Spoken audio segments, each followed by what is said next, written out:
Good morning, afternoon, and evening to one and all, and welcome to this webinar marking 100 days to the Commonwealth Heads of Government meeting taking place in Samoa in October of this year. This webinar is on the theme One Resilient Commonwealth, Common Future, I should say, transforming our Commonwealth, and features a host of panellists, including Miss Poto Williams, former member of the New Zealand Parliament, Honourable Bernard Georges, member of the National Assembly of the Seychelles, and standing in for Lord Whakawhenua, Speaker of the Parliament of Tonga, our Secretary-General at the Commonwealth Parliamentary Association, Stephen Twigg. So without further ado, in moderating this session, we will have a Q&A after we've received our panelist presentations. I will hand over to our first presenter, Honourable Georges. Good morning, good afternoon, and good evening, everyone. Thank you very much, Clive, and thank you, Secretary-General of the CPA, for this invitation. I must say that I'm immensely privileged to be able to address the members of the CPA from around the Commonwealth, from Commonwealth parliaments this morning, on this theme of building resilient democratic institutions which uphold human rights in the run-up to the next CHOGM in 100 days.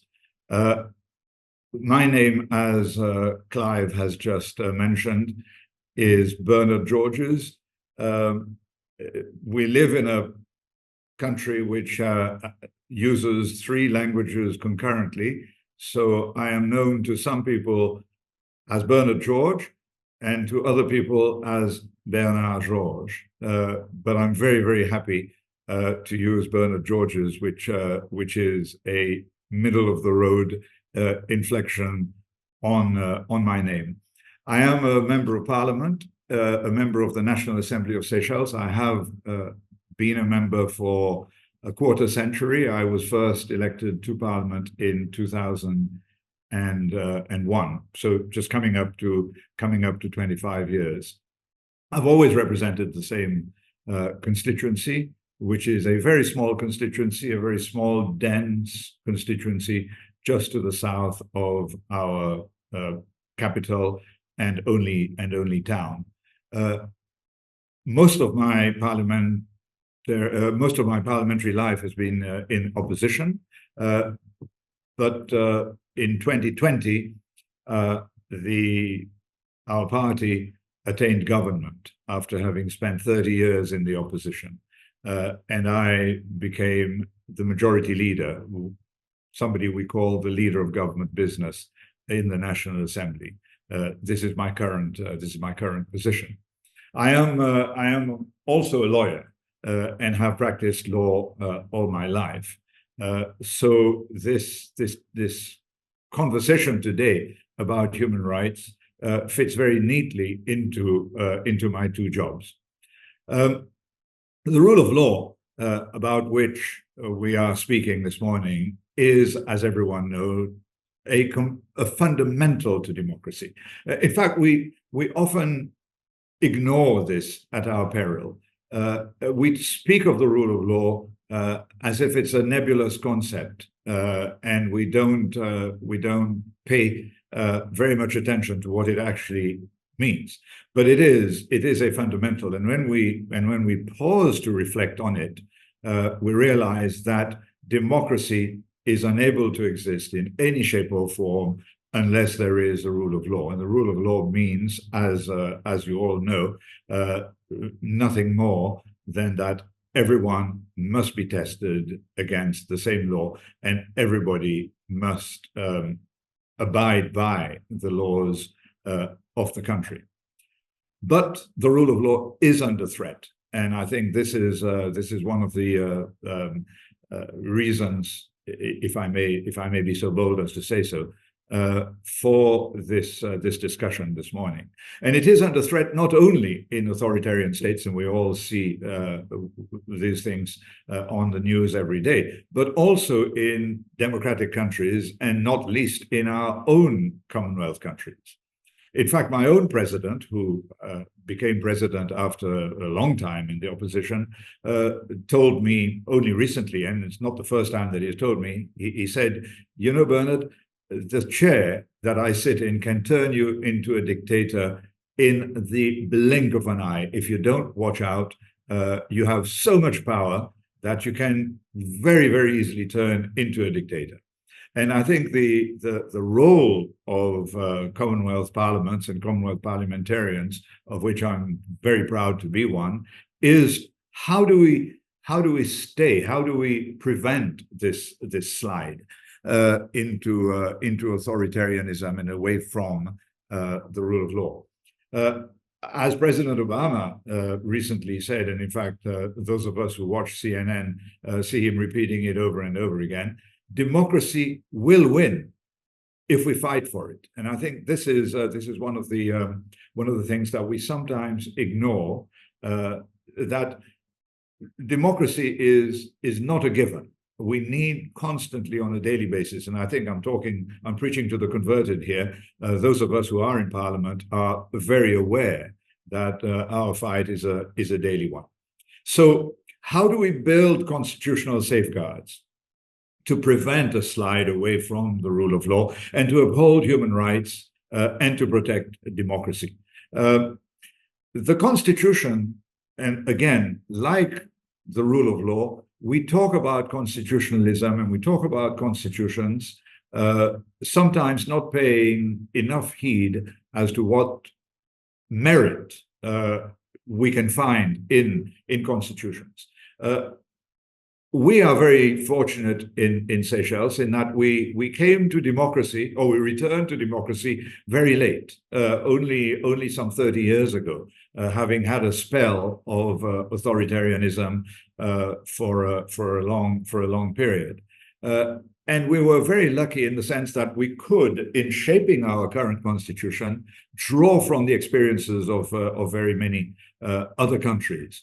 And we were able to build into our constitution a toolbox for democracy. And I think it is important for us to realize that a constitution is not just that thing that we call the supreme law and that we pay lip service to, but it is a toolbox for democracy because it does contain the elements that are important for upholding democracy.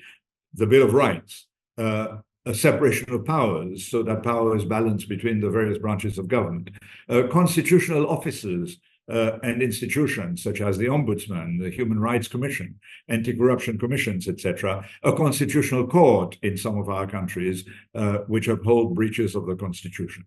And so we need to, I think, make the transition as parliamentarians from the Constitution being words on a page to something that we breathe life into on a daily basis. And in doing so, we perform one of the greatest roles of parliaments, and that is to keep and to hold the executive to account. To do that, there must be built into our constitutions and our systems of government the provisions for us to be able to do so. I've been asked to look at some case studies to illustrate what I'm talking about. Time doesn't permit me to go in a wide sense across the Commonwealth. Allow me to pick just one item, just one area where I think we can illustrate what I'm talking about. Legal reforms come either from Parliament or from the courts, and I think we're familiar with that. But sometimes even we parliaments are not the best upholders of our human rights. And I talk in particular here about the LGBTIQ community. We know that the rights of that section of the population, of our populations, comes under attack frequently, and it is currently under attack in many of our African Commonwealth countries through parliamentary action. And in fact, it is parliaments who, instead of upholding equality provisions which exist in all of our constitutions, sometimes find a way to circumvent them, and similarly courts. Currently, I am about to take hate speech legislation through Parliament, and before we've even started, we've come under attack. The government has come under attack from introducing this legislation from persons in the community who feel that this is an attempt at reducing the freedom of expression. So we're constantly in this tension between trying to promote human rights and backsliding into authoritarianism, backsliding away from the human rights which we have given ourselves in our Constitution. So where do we go from here? What recommendations can I bring to the table this morning to bring protective measures against this backsliding? Well, the most important one, of course, is to diffuse power amongst the institutions so that one institution will not be able to ride roughshod over the others. Easier said than done, as we all know. And having sat in the opposition for the bulk of my parliamentary life, I know that you can very easily call the executive to account from the opposition benches. It is a lot more difficult when you are yourself part of government. So one of the ways of doing this is to have a robust opposition and to give them all the powers and all the tools that they need to hold government to account. We need to collaborate more, in my view, with NGOs. Sometimes we parliamentarians are hemmed in from our party affiliations into not speaking out. NGOs don't have that problem. And if we collaborate with NGOs, I think we can achieve a lot more than we otherwise could as ordinary parliamentarians.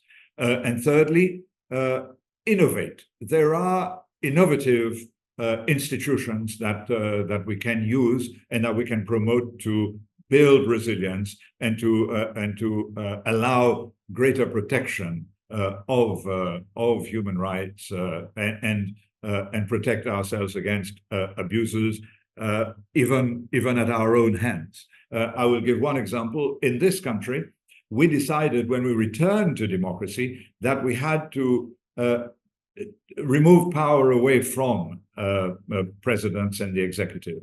And one of the ways that we did that was to remove from the executive the power of appointment. So all judges, all the ombudsman, the attorney general, all high constitutional officers are no longer appointed by the head of state or by the head of government, but by a constitutional appointments authority, which is appointed itself from the politics in the country. So the major parties appoint the members to that institution, and it is that institution which does the appointments.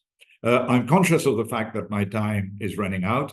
This is a topic, of course, on which we could speak for the rest of the day. But I wanted to just leave everybody with these 3 or 4 ideas. If I may, Mr. Chair, allow me to stop here. And in doing so, I noticed that the chairman from Samoa has now joined us. I'd just like to bid him a good evening, I guess, in his country. Thank you very much, and thank you for this opportunity to have addressed you this morning. At this juncture, I might pass on our thanks to our first presenter and just move the event onwards at this stage in going to Miss Williams, who I introduced before, for her remarks and presentation as part of the event as we continue to try and resolve the AV issues with the Deputy Speaker of Samoa. Thank you, Clive. Good evening from Christchurch in New Zealand. Thank you very much, Secretary-General Stephen Twigg. It's a real privilege to be part of this presentation today.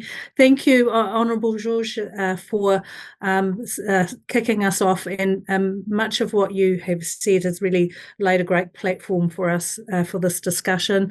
And my greetings to you, the Deputy Speaker of Samoa, our Chairman this evening. Thank you so much for permitting me a small part of these proceedings today. Honourable George talked about the human rights institutions and the mechanisms that we have as countries to deal with matters of significant human rights. And my contribution today will be about some of these institutions and functions that lead us into discussions and around significant areas of human rights. Some of the institutions that we use in this country, for example, are our permanent human rights commissions, our commissions for children or for equal employment opportunities, our ombudsmen, our chief ombudsman, or the other ombudsman organisations that we have. Of course, civil society is very much, a watchdog and an advisor to governments, and also an opportunity for us to understand what's happening at grassroots levels. But our national human rights institutions are very important in the work that we must do in terms of ensuring that our citizens and our institutions operate appropriately. One of the things that is really important is how we monitor and what we do with regards to ensuring some consistency across our institutions. And here I want to talk about the Paris Principles, which came out of a UN resolution in 1993. And the Paris Principles talk about our national human rights institutions and how they should be set up. So the principles are about being non-judicial, independent, and created by states through constitution or law, and with the mandate to promote and protect human rights. And each jurisdiction creates the institutions that best meet their own domestic situations. Here in New Zealand, of course, we do have ombudsman, and we have things like the human rights commissions. We have hybrid institutions, and we have human rights centres, and of course, very strong input from civil society. And why is this important? Why are our human rights institutions so important? Well, we can all see from across the globe that human rights in some places are going through some very worrying backlash, and there's the rise of populism and nationalism, and attempts to weaken watchdogs, some of the watchdogs, such as our judiciary or our civil society. Also, the mechanism through our Sustainable Development Goals, and specifically Goal 16, which is about promoting peaceful and inclusive societies for sustainable development, to provide access to justice for all, to build effective, accountable and inclusive institutions at all levels. And some of the key principles or targets that sit within this particular goal are very important: reducing violence, promoting, protecting children from abuse, exploitation and trafficking, strengthening our national institutions to prevent violence, to combat crime, terrorism and violence, promoting and enforcing non-discriminatory laws and policies, and things like universal legal identity. These are all really important targets within the mechanism of the Sustainable Development Goals, which help our institutions have a framework with which to sit within. But specifically in New Zealand, I want to use as an example a couple of commissions that we have used here in recent times, and they are Royal Commissions of Inquiry.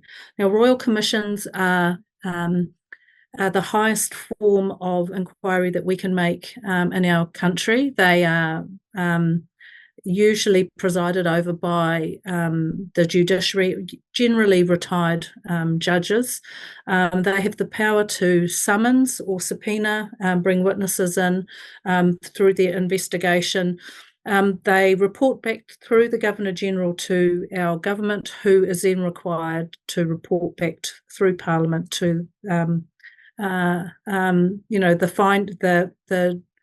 the decisions with regards to the recommendations that have come out of the Royal Commissions. And there are two specific ones that I want to flag. The first one was the Royal Commission of Inquiry into the mosque shootings from March 15, 2019, when we had our peaceful Muslim community gathering for their weekly prayer, and they unfortunately, an Australian citizen targeted them using a semi-automatic weapon, and 51 people lost their lives on that day.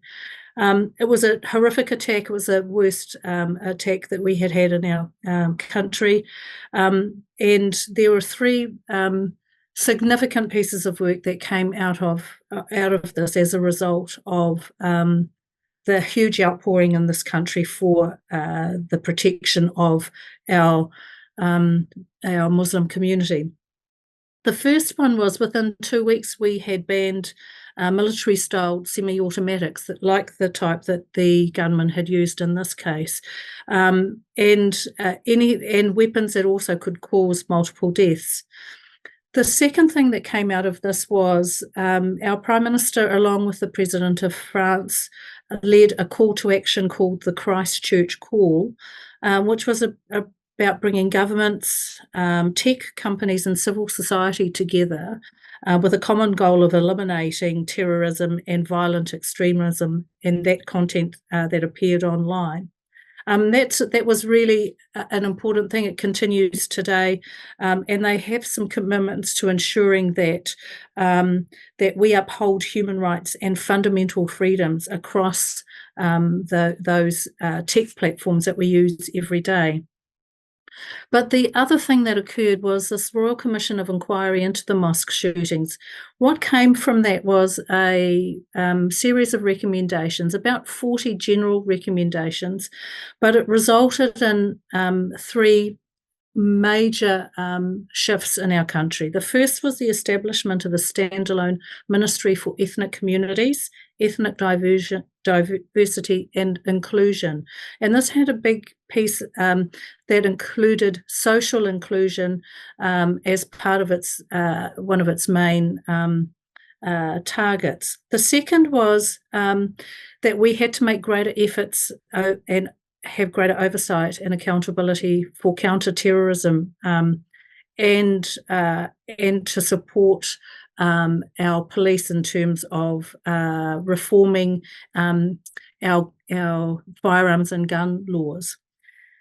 And the third thing, and you touched on this too, Honourable George, was that legislation was recommended to make it an offence punishable by law, that all dissemination of ideas based on racial superiority or hatred, incitement to racial violence, that is, hate speech and hate crime. These recommendations were presented to the Governor-General, who required government to implement those recommendations. So the previous government started that particular work, which is being carried on by our current government. The second Commission of Inquiry that I want to discuss is the Royal Commission of Inquiry into State Abuse for children in care. Now, that is about children in our institutions from between 1950 and 1999 who suffered abuse at the hands of carers and those who were in those institutions. And it has only just concluded. It's been 6 years of investigation and hearing the voices of victims. It's been a significant piece of work, and the recommendations have just been delivered to the Governor-General and are about to land in Parliament for response from government and from parliamentarians. That required that particular Commission of Inquiry, Royal Commission of Inquiry, was very significant as it came out of years of petition and protest from former victims, and has been a particularly powerful watershed in the matter of rights for children who suffered it, from being wards of the state. As a consequence of this, the commissioning of this particular inquiry, we also included faith-based institutions within this, which is also a reason that it was extended by several years. So those are a couple of the really important mechanisms that we have used in this country to deal with some significant issues, rights-based issues. From myself as a parliamentarian and then a cabinet minister, one of the things that I think I'm most proud of is the work that we were doing in family and domestic violence, particularly developing the strategy called Te Aorerekura. And I have to say, for my part of that, including the strong voice of children who are in homes where domestic violence is present. And just to conclude, I do want to say that our former Human Rights Commissioner, David Rutherford, often would say that domestic violence in our country was probably the worst form of human rights issues that we have to deal with. We have a terrible record of human rights, of domestic violence, which really does curtail the opportunities of many people in our society.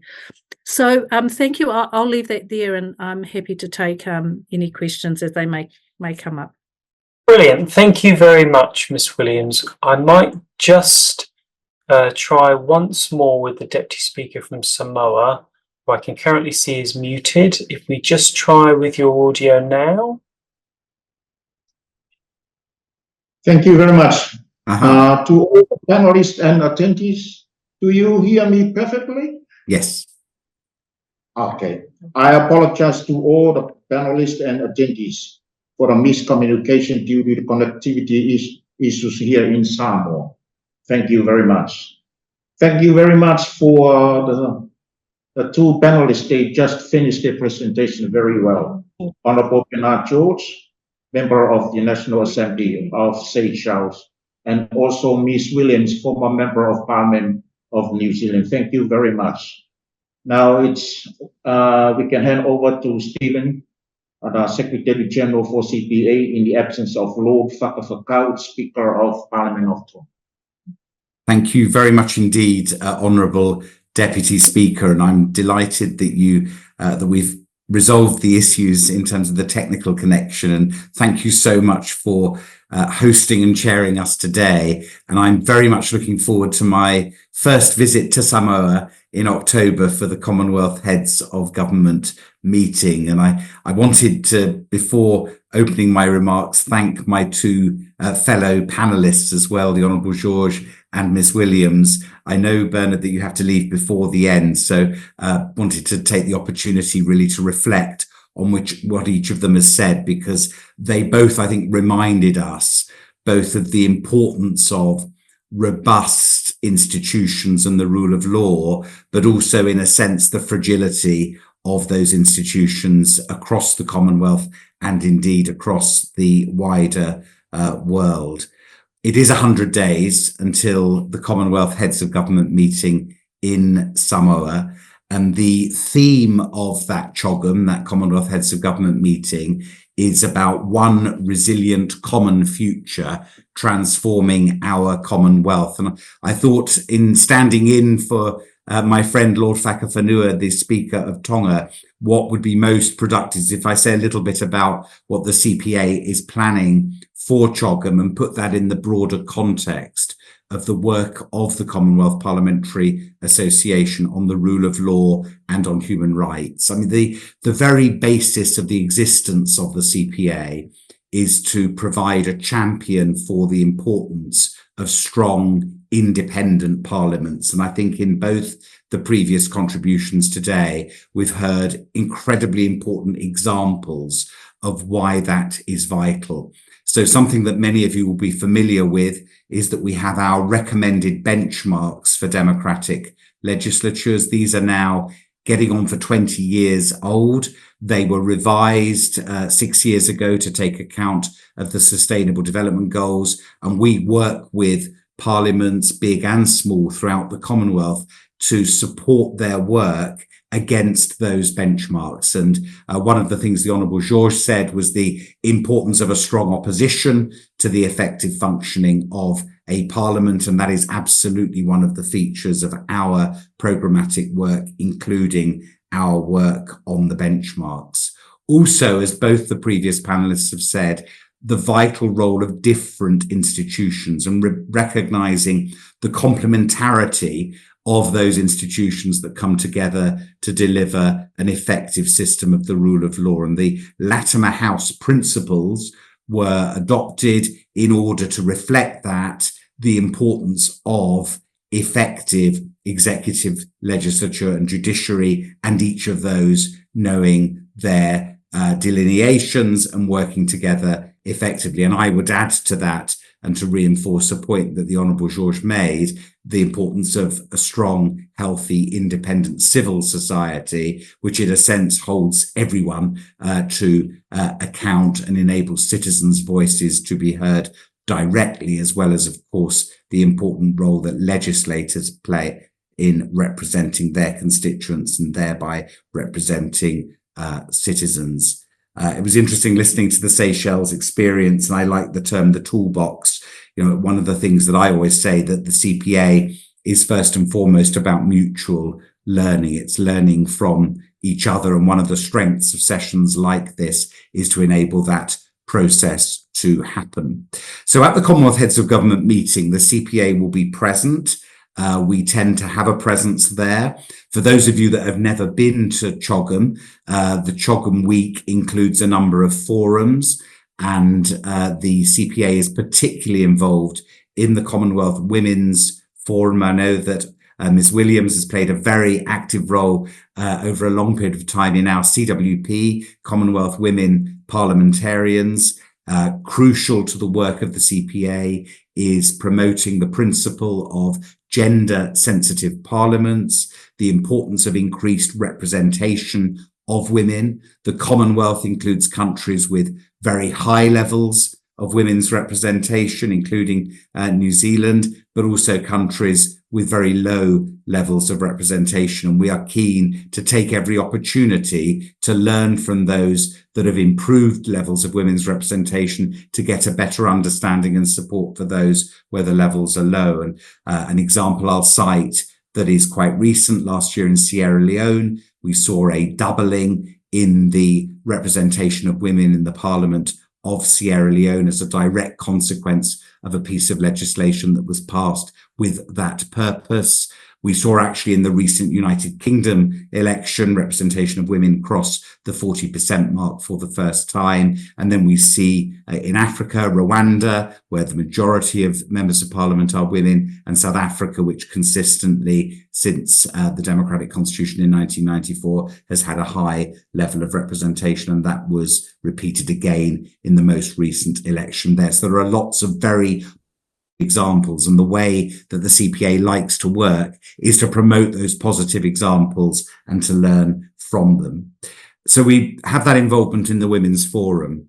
We also, because we have a status within the Commonwealth as an associated organisation, there will be an opportunity for me on behalf of the CPA membership to present to the Foreign Affairs Ministers meeting, and that will give me a chance to reflect very much the sorts of points that we've heard today from the other two panelists on behalf of parliaments and parliamentarians across the Commonwealth to those foreign affairs ministers when they meet as part of CHOGM in Samoa. And this year, we are looking to organise a side event in partnership with a number of other Commonwealth organisations that chimes absolutely with the theme of today's workshop. That side event will be on inclusive political leadership, and we'll be doing that in partnership with the Commonwealth Disabled Peoples Forum, with the Commonwealth Local Government Forum, and with the Commonwealth Equality Network, which is the accredited organisation on LGBT plus rights in the Commonwealth. And it'll be very much addressing the sorts of issues that we've heard raised today by the other two panellists. This, of course, is a very significant Commonwealth Heads of Government meeting because it will be choosing the next Secretary-General of the Commonwealth. Baroness Patricia Scotland, her term will finish next year, and a new Secretary-General, almost certainly from Africa region. There are 3 candidates declared, will be chosen in November and begin in office next year. So in the run-up to CHOGM, we are working with the Commonwealth Foundation and the London-based think tank Chatham House to arrange a hybrid forum where the candidates for Secretary-General will be invited to speak and answer questions. I think this will be a very important opportunity for the full diversity of Commonwealth organisations to hear from, but also have that opportunity to ask questions of the 3 candidates for Secretary-General. And I will work to ensure that parliaments and parliamentarians are reflected in that. And I also will work with the Commonwealth Foundation and others to ensure that the civil society voice is heard as part of that as well, in its full breadth and diversity and richness across the Commonwealth as a whole. The final thing I want to say in my remaining 2 minutes is to put this in the broader context of the CPA and human rights, because as both the other panelists have said, there are challenging questions about human rights, I think, in all jurisdictions of the Commonwealth. And when I started as Secretary-General 4 years ago, I launched a consultation on our strategic plan, and a number of participants came back to say the CPA needs to do more on human rights. We therefore established a human rights working group chaired by the Honourable Akira Misick from Turks and Caicos Islands in the Caribbean. And that group has come up with a number of proposals over time, 2 of which I'll mention today. Last year at our conference in Ghana, we held a workshop on human rights that addressed a range of different human rights issues in a very open, transparent way, including on questions where there were genuine differences of opinion within the room, but we were able to address those in ways that were true both to human rights principles, but also to the CPA approach of being very open and inclusive. And we're looking to build upon that at our conference in Sydney, Australia this November. And secondly, some of you will know that we have an online parliamentary academy, which we launched 3 years ago. I'm delighted to say that shortly, hopefully next month, we will be launching a new academy course on the role of parliaments and parliamentarians with respect to human rights. We're doing that in conjunction with the Commonwealth Human Rights Initiative, and it will provide practical tools and helpful examples, very much building upon what we've heard in the excellent presentations from the other 2 panelists today about the role that parliaments play in both oversight and implementation of human rights standards. And when we launch that, we will be encouraging as many parliamentarians and parliamentary staff to undertake that course as part of our efforts to move human rights higher up the agenda of the CPA and of the Commonwealth. So I think I'll leave it there. I've slightly overrun, but I look forward to the opportunity to answer any questions that participants may have. Thank you very much indeed, Mr. Deputy Speaker. Thank you very much, Mr. Stephen Twigg, Secretary-General for CPA, for a nice presentation, and also the 3 panelists this evening. We do have some questions to ask, and very delighted for all the panelists and attendees to answer this question. I will give and I will ask these questions at the same time so you can combine the answer for our session tonight. And the first question is, can you share examples of successful initiatives where strengthening democratic institutions has led to significant improvements in human rights, as we discussed this evening? And the second one is, how can Commonwealth countries collaborate with international human rights organizations to enhance the protection and promotions of human rights? So these are the two questions for us to share our ideas and thoughts about it. Thank you, Chair. May I? Yeah. I'd love to be offering answers to these two questions, but unfortunately, my request is different, and it is to be excused from this wonderful event. Unfortunately, as you will see, I've received a phone call and I'm called elsewhere. I've been given some indulgence by the court where I need to appear in a few minutes, but I'm afraid the sand has run out in the hourglass, and they want me there now. So, if I may apologize for leaving, request leave of you, Mr. Chair, to leave, and wish you, the panelist, and of course the CPA, a wonderful continuation of this terrific event. No problem, Your Honourable. I will just hand over these questions to the other two panelists. Yeah. Thank you very much. Right, Honourable George. Thank you. Thank you. I'm going to use an example that's very close to your home, in fact, and that the example that I want to use is the introduction in Samoa of the temporary special measures, which created, as part of their election and their electoral laws, a floor of 10% of Parliament to be women.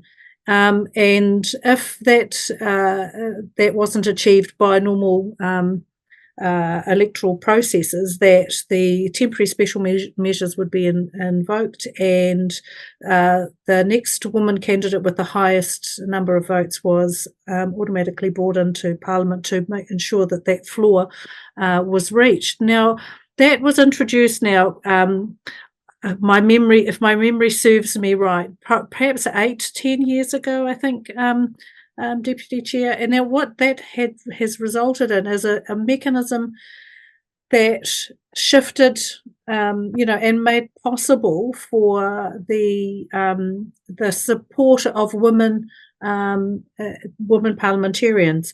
And I've always admired the work that the former Prime Minister put in place for that to happen. And now, of course, Samoa has a woman Prime Minister, which is a great achievement.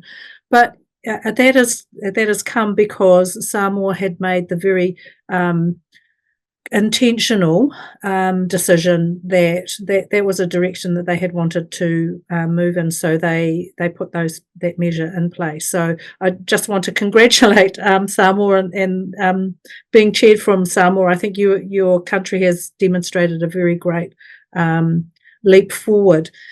Just on that, the Commonwealth Women Parliamentarians are active across the whole of the Commonwealth, and one of the most important things that they get involved in is supporting women parliamentarians, increasing representation, and ensuring that women who are in Parliament are supported to develop and hone their skills to be as effective as members of Parliament as possible. And I do want to recognise the work that CWP has done, particularly in recognising where there are jurisdictions that need a little bit of extra support for some gender balancing across their parliament. So it is really effective. In my 10 years as a member of Parliament, I have seen in our Pacific region, of course, the number of women parliamentarians increase. And that has been I have to give the CPA and CWP the recognition that's due for the programs they put in place for women, and also for the support of women currently in Parliament and candidates seeking office. I wasn't sure about the second question, Chairman. Yeah, I'll just read the second one. The second one, how can Commonwealth countries collaborate with international human rights organizations to enhance the protection and promotions of human rights? Well, of course, you know, one of the mechanisms I talked about was the Sustainable Development Goals, and that is a great way to I guess monitor our progress. We have been involved. You know, I've been to United Nations population development conferences, for example, with other Pacific countries where we've talked about access to safe family planning, for example, as a mechanism to support particularly women and their ability to plan their families, and you know, significant issues such as human trafficking and the like. So the opportunities present themselves for us to partner, whether that's through women's organisations, whether that's through civil society, all these formal institutions such as UNPPD, such as the United Nations and its various committees across you know, across the world. I know that in my time as having responsibility just in terms of the disability rights community, ensuring that we meet our obligations in terms of the various conventions that we have signed up to, all of these mechanisms help us to have a framework to work within, and it sets us some objectives to meet, and it gives us the ability to test ourselves against those frameworks and objectives, but also to use the support and resources of you know, these big institutions to assist and to guide and to help us in our practice. Thank you very much, Ms. Williams. Stephen, do you want to say more about? Thank you very much indeed, Honourable Deputy Speaker. And let me pick up the second question first, because I think it's an important one, and it was couched as collaboration between the Commonwealth and international human rights organisations. I think the first thing to say is the Commonwealth itself has a responsibility. You know, the Commonwealth Charter, which was adopted just over 10 years ago, is itself potentially a significant instrument for promoting good governance and human rights across the Commonwealth. And certainly that's the connection that we've made in developing the work of the Commonwealth Parliamentary Association on human rights generally. And of course, one of the great strengths of the Commonwealth is that it is a network, or perhaps more accurately, it's a series of overlapping networks. And there is this wonderful range of Commonwealth organisations that work in this sphere. So I mentioned the Commonwealth Human Rights Initiative, with whom we've worked on our academy course. You have organisations like the Commonwealth Lawyers Association, the Commonwealth Magistrates and Judges Association, which are often very powerful and robust voices for the importance of the separation of powers and the Latimer House principles. But of course, the Commonwealth can't do these things on their own. And indeed, the United Nations has a whole range of different ways in which it seeks to promote human rights. Ms. Williams mentioned the Sustainable Development Goals, and last year we launched our academy course on the SDGs and the role of parliaments with respect to the SDGs at the UN General Assembly. We're also now working with the UN High Commissioner on Human Rights and our friends and colleagues in the IPU, the Interparliamentary Union, on what more we can do together to provide support to parliaments in their work, specifically when a country is coming before the UN Human Rights Council for its Universal Periodic Review. And the IPU has a long-standing partnership with our colleagues in the Francophonie Parliamentary Assembly, where they provide some support in that period for parliaments, and we're looking to develop something similar, working with the IPU and the United Nations on that. So I think in answer to that second question, there is huge scope for the Commonwealth institutionally, for the member states of the Commonwealth, but also for us as the CPA with our members to be doing more of that collaboration globally, but sometimes regionally as well. And sometimes that will work better specifically in the Pacific or specifically in Africa or in any other region of the Commonwealth. On the first question, really building upon what Honourable Williams, what Poto has said just now. And I wanted to say a little bit about our other networks, because she's spoken rightly, very powerfully about the Commonwealth Women Parliamentarians Network and the role that it has played. Of course, we also have our small branches network, many of those in the Pacific.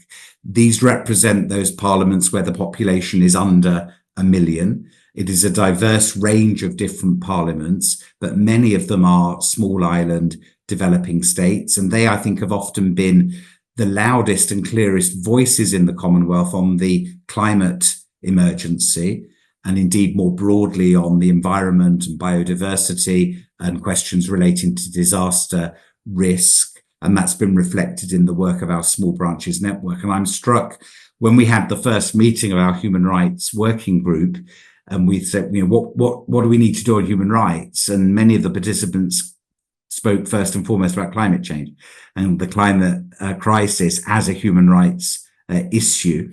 And I think that was a salutary reminder of the existential threat to us all, but how that's particularly felt sharply in some of our members, especially in small island developing states. And then our third network, which is our newest network, is Commonwealth Parliamentarians with Disabilities Network. And Ms. Williams mentioned just now the work around disability rights. And I think in the context of the discussion today, it is very important. You know, it's quite hard to pin down numbers of parliamentarians with disabilities. And we know that there are some amazing advocates, many of whom are involved in our network. But we know of parliaments where the Parliament doesn't acknowledge that there are any parliamentarians at all with disabilities. That's not to say there aren't, but where that isn't an acknowledged feature. And one of the things we've been seeking to do is to promote the visibility of parliamentarians with disabilities, but also in very practical ways to support parliaments to be fully accessible to communities of people with disabilities. So we have a capital investment fund that provides assistance to parliaments to adapt and make themselves more accessible, both to those working in the parliament, but also to citizens as well. We'll leave it at that. Thank you. Thank you very much, Stephen, for a nice brief answer you gave. According to the two questions and also your reply about the questions, this is the common issue we are facing now in Samoa about the 10% for female members in the parliament. Honestly, we are still fighting right now, and we are expecting a bill from the Electoral Commission to be tabled in the parliament in the next month. And it's all about the mechanisms and the quota, how we calculate the minimum of female members of parliament, which shows a very good governance and all that things like that. Honestly, we end up in the justice to give us a good jurisdiction about this issue when we had a problem after the general election in the last 2 years. Anyway, hopefully this will be another issue to be discussed in the Commonwealth in CHOGM in October as well. But we do support Commonwealth Network as well. Thank you very much for your share and your ideas about the two questions. And in the absence of Honourable Bernard George, I think it's not a problem for us. But we will just given an additional information about Samoa's preparation for the CHOGM in October right now. So we do have some preparations for the CHOGM. So in preparation for CHOGM, Samoa has undertaken several significant initiatives right now. First, we have infrastructure development right now. We have invested in upgrading of our infrastructure to accommodate the influx of delegates and visitors. This includes enhancing transportation networks, expanding conference facilities, and ensuring reliable communication system as well. We have sustainable practices emphasizing our commitments to sustainability. We have incorporated green practices in our preparation.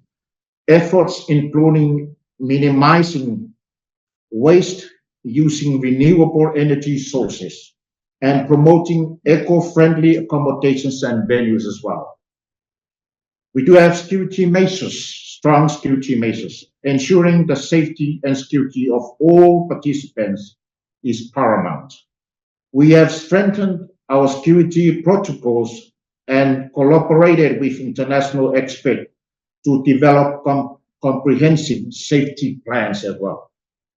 Cultural programs to showcase Samoa's rich cultural heritage. We have curated a series of cultural events and programs that reflect our traditions and values.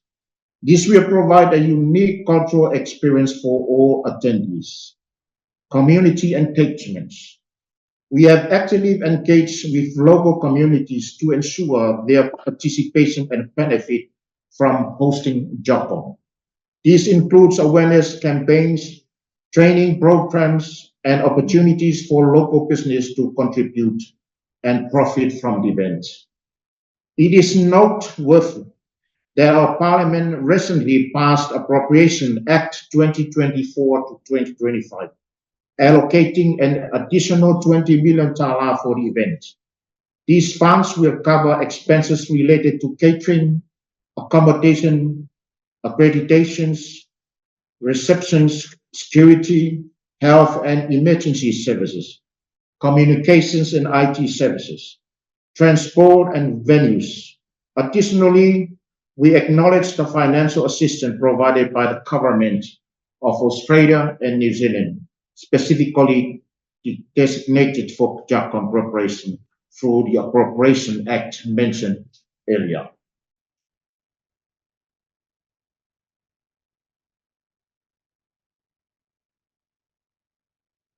For the participants, Ms. Williams and Honorable Bernard George and Stephen Twigg, Secretary-General for CPA. Thank you all for your engaging questions and insightful contributions and all your answers.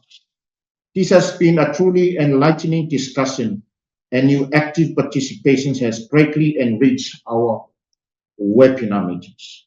I would like to extend my deepest gratitude to our esteemed panelists for their invaluable insights and contributions today. Firstly, to Ms. Williams, your exploration of the importance of human rights within the Commonwealth has been particularly compelling, highlighting the various principles and Sustainable Development Goal 16 has underscored the essential roles for these frameworks play in guiding our efforts. Your personal experience in championing human rights within Parliament provides a powerful testament to the impact that dedicated advocacy can have. Your insight reminds us that the work you do and we do in our own legislatures can resonate far beyond our borders, contributing to a global movement for justice and equality. In the absence of Honorable Bernard and also Lord Fadakau, the Speaker of Parliament of Tonga.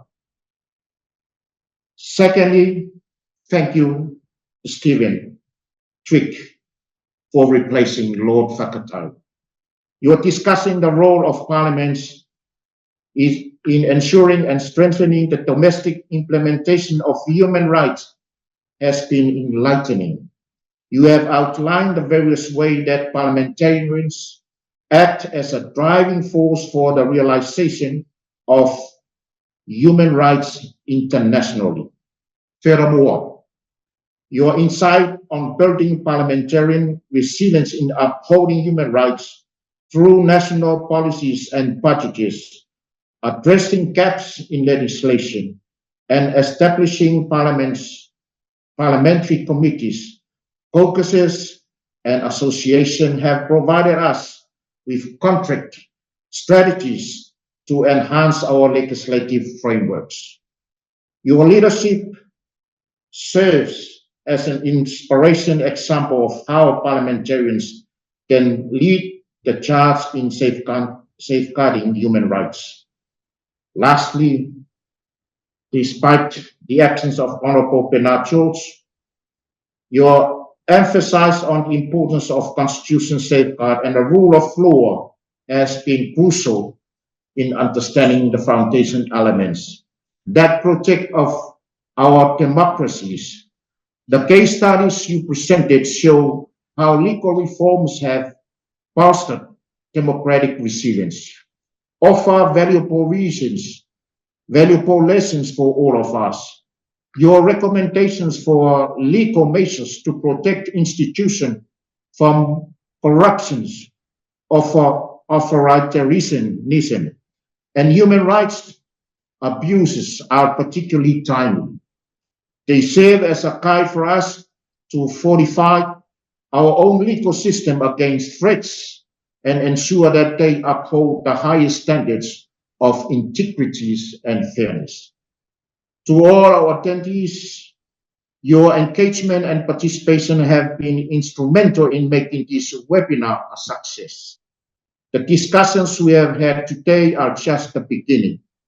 As parliamentarians, we have a unique responsibility to champion human rights, both within our jurisdiction and on the international stage.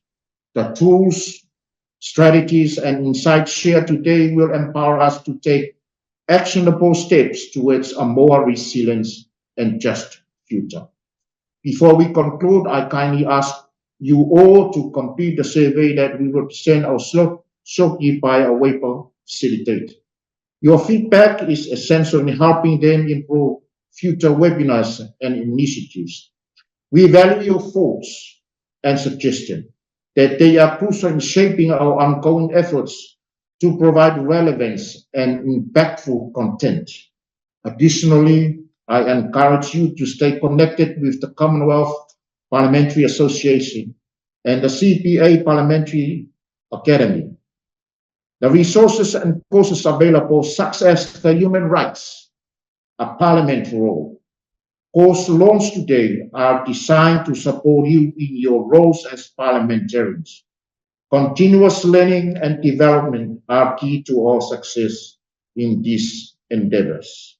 In closing, I want to reiterate my heartfelt thanks to panelists, Ms. Poto Williams, Stephen Twigg, and Honourable Bernard George for their outstanding contribution.